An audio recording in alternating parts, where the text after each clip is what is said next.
Hello everyone, இன்றைக்கி ஒரு இன்ட்ரெஸ்டிங்கான லெசன் பார்க்க போகிறோம். தமிழ் படம் பார்த்து அதிலிருந்து எப்படி இங்கிலீஷ் கற்றுக்கலாம் அப்படின்னு சொல்லிட்டு பார்க்க போகிறோம். ஸோ இன்றைக்கி நம்ம பார்க்க போகிற படம் கில்லி. ஸோ கில்லியில் உள்ள டயலாக்ஸ் எல்லாம் இங்கிலீஷில் டிரான்ஸ்லேட் பண்ணி எப்படி இங்கிலீஷ் கற்றுக்கலான்னு பார்க்கலாம். கூடவே அக்கா ஐஸ்வர்யா ராய் வந்திருக்காங்க. பக்கத்து தெருவில் ஆட் ஃபிலிம் ஷூட்டிங் நடத்துறாங்க. ஸோ இந்த டயலாகை இப்போ நம்ம இங்கிலீஷில் எப்படி சொல்கிறதுன்னு பார்க்கலாம். ஐஸ்வர்யா ராய் வந்து ஆட் ஃபிலிம் ஷூட்டிங்காக வந்திருக்காங்க கூட அப்படின்னு சொல்லிட்டு சொல்கிறாங்க. ஸோ இப்போ அதை இங்கிலீஷில் Aishwarya Rai has come with him for ad film shooting. With ஹிம்ன்றது சச்சின் வந்திருக்காரு அப்படின்றதையும் சொல்லுவாங்க. அதனால் Aishwarya Rai has come with him for ad film shooting அப்படின்னு சொல்லிடலாம். காலையில் 6 மணிலேருந்து ரூம்குள்ளே உட்காந்து சின்சியராக படிச்சுட்டு இருக்கான். ஸோ இந்த சீனில் காலையில் 6 மணிலேருந்து சின்சியராக படிச்சுட்டு இருக்கிறான் அப்படின்னு சொல்லிட்டு சொல்கிறாங்க. ஸோ அதை இங்கிலீஷில் சொல்கிறதுக்கு he has been studying sincerely since 6 o'clock in the morning.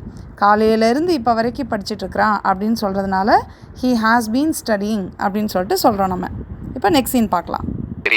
அப்படியா?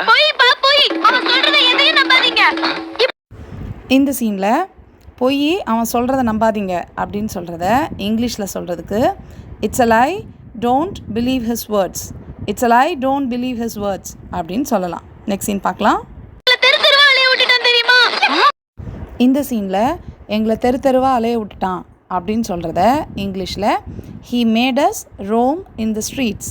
He made us roam in the streets அப்படின்னு சொல்லிடலாம்.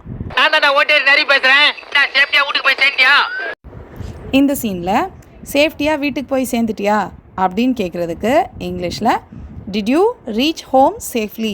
Did you reach home safely அப்படின்னு கேட்கலாம். இப்போ நெக்ஸ்ட் சீன் பார்க்கலாம்.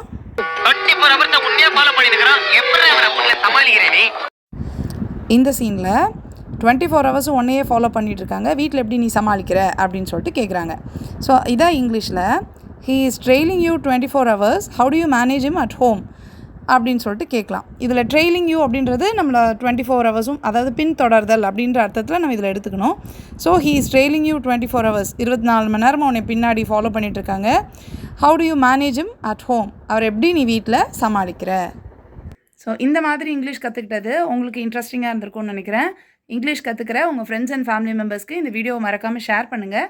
I'll meet you in the next lesson. Thank you. Bye.